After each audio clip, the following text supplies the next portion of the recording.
Quando orar? Mensagem de Ruben Archer Torrey. Se quisermos conhecer a plenitude da bênção que existe na vida de oração, é importante não apenas orarmos da maneira certa, mas também orarmos na hora certa. O próprio exemplo de Cristo é cheio de sugestões quanto ao momento certo para a oração. Primeiro, no primeiro capítulo de Marcos, versículo 35, lemos: "E pela manhã, levantando-se muito antes do dia, saiu e foi para um lugar solitário e ali orava." Jesus escolheu a hora da manhã para orar. Muitos dos homens mais poderosos de Deus seguiram o exemplo do Senhor nisso. De manhã, a mente está fresca e no seu melhor. É livre de distrações e aquela concentração absoluta em Deus que é essencial para a oração mais eficaz é mais facilmente possível nas primeiras horas da manhã. Além disso, quando as primeiras horas são gastas em oração, todo o dia é santificado e o poder é obtido para vencer suas tentações e cumprir seus deveres. Mais pode ser realizado em oração nas primeiras horas do dia do que em qualquer outro momento do dia.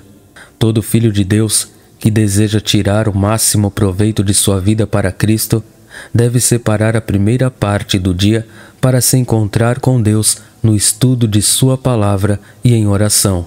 A primeira coisa que devemos fazer todos os dias deve ser ir a sós com Deus e enfrentar os deveres, as tentações e o serviço daquele dia e obter forças de Deus para todos. Devemos obter a vitória antes que chegue a hora da provação, tentação ou serviço. O lugar secreto de oração é o lugar para travar nossas batalhas e obter nossas vitórias. Segundo, no capítulo 6 de Lucas, versículo 12, temos mais luz sobre a hora certa de orar. Lemos: "E aconteceu naqueles dias que ele subiu ao monte para orar e passou a noite toda em oração a Deus." Aqui vemos Jesus orando à noite, passando a noite inteira em oração. É claro que não temos motivos para supor que essa era a prática constante de nosso Senhor. Nem mesmo sabemos quão comum era essa prática, mas certamente houve momentos em que toda a noite foi dedicada à oração. Aqui também fazemos bem em seguir os passos do Mestre. Claro que há uma maneira de reservar noites para a oração em que não há lucro, é puro legalismo. Mas o abuso dessa prática não é razão para negligenciá-la completamente. Não se deve dizer: "Vou passar uma noite inteira em oração", com o pensamento de que existe algum mérito que ganhará o favor de Deus em tal exercício. Isso é legalismo. Mas muitas vezes fazemos bem em dizer: "Vou separar esta noite para encontrar Deus e obter sua bênção e poder. E se necessário, e se Ele assim me guiar, dedicarei a noite inteira à oração." Muitas vezes teremos orado muito antes de a noite passar, e podemos descansar e encontrar um sono mais refrescante e revigorante do que se não tivéssemos passado o tempo em oração. Noites de oração a Deus são seguidas de dias de poder com os homens. Nas horas da noite, o mundo fica quieto no sono, e podemos facilmente ficar a sós com Deus e ter comunhão imperturbável com Ele. Se reservarmos a noite inteira para a oração, não haverá pressa, haverá tempo para que nossos próprios corações se aquietem diante de Deus, haverá tempo para que toda a mente seja trazida sob a direção do Espírito Santo, haverá muito tempo para orar sobre as coisas.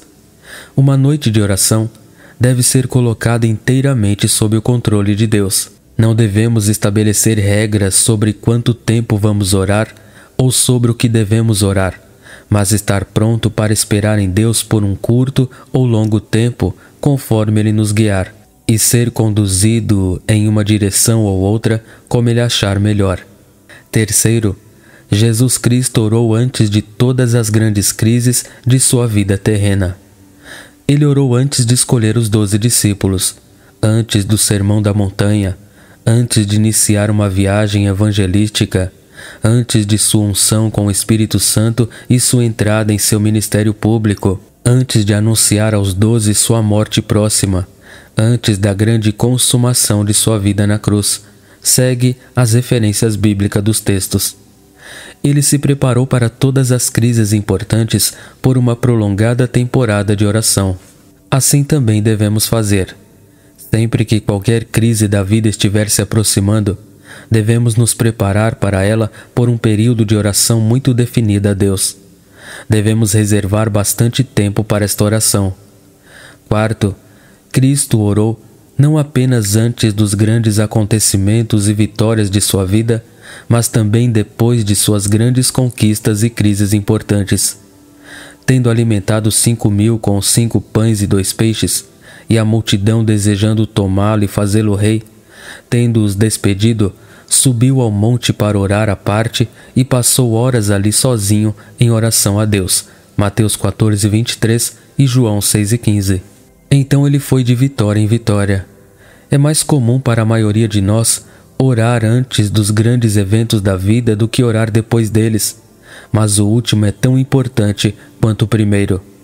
Se orássemos pelas grandes conquistas da vida, poderíamos prosseguir para ainda maiores. Como acontece, muitas vezes ficamos inchados ou exaustos pelas coisas que fazemos em nome do Senhor e, portanto, não avançamos mais. Muitos e muitos homens, em resposta à oração, foram dotados de poder e assim fizeram grandes coisas em nome do Senhor. E quando essas grandes coisas foram realizadas, em vez de ir a sós com Deus e humilhar-se perante Ele e dar-lhe toda a glória pelo que foi alcançado, ele se congratulou com o que foi realizado, tornou-se inchado e Deus foi obrigado a colocá-lo de lado. As grandes coisas feitas não foram seguidas de humilhação de si mesmo. Quinto, Jesus Cristo dedicou um tempo especial à oração quando a vida estava extremamente ocupada. Ele se retiraria em tal momento das multidões que se aglomeravam ao seu redor e iria para o deserto e oraria.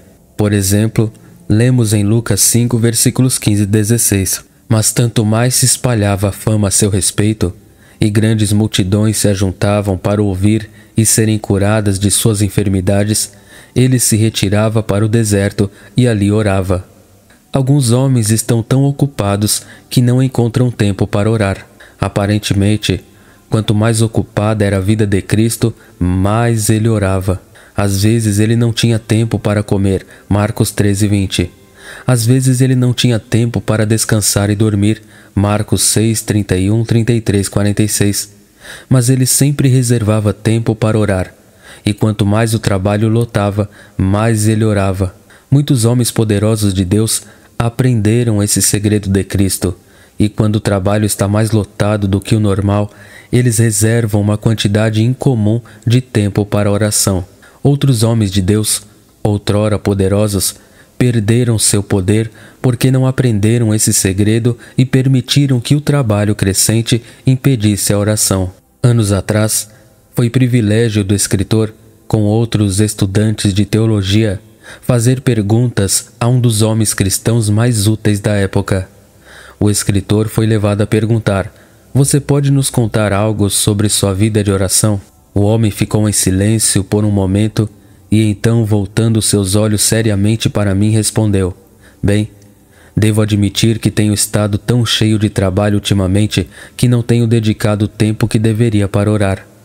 É de se admirar que aquele homem tenha perdido o poder e a grande obra que ele estava fazendo tenha sido reduzida em um grau muito acentuado.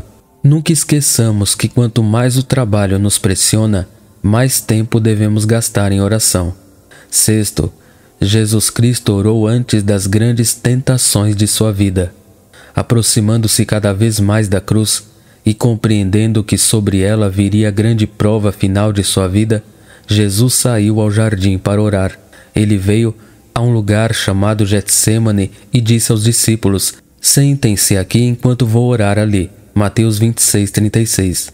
A vitória do Calvário foi conquistada naquela noite no jardim do Getsêmani. A calma majestade de seu porte ao enfrentar os terríveis ataques da sala de julgamento de Pilatos e do Calvário foi o resultado da luta, agonia e vitória do Getsêmani.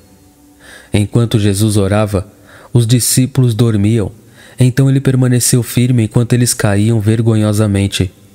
Muitas tentações nos sobrevêm inesperadamente e sem aviso prévio, e tudo o que podemos fazer é levantar um clamor a Deus por ajuda ali mesmo. Mas muitas das tentações da vida podemos ver se aproximando à distância e, nesses casos, a vitória deve ser conquistada antes que a tentação realmente nos alcance.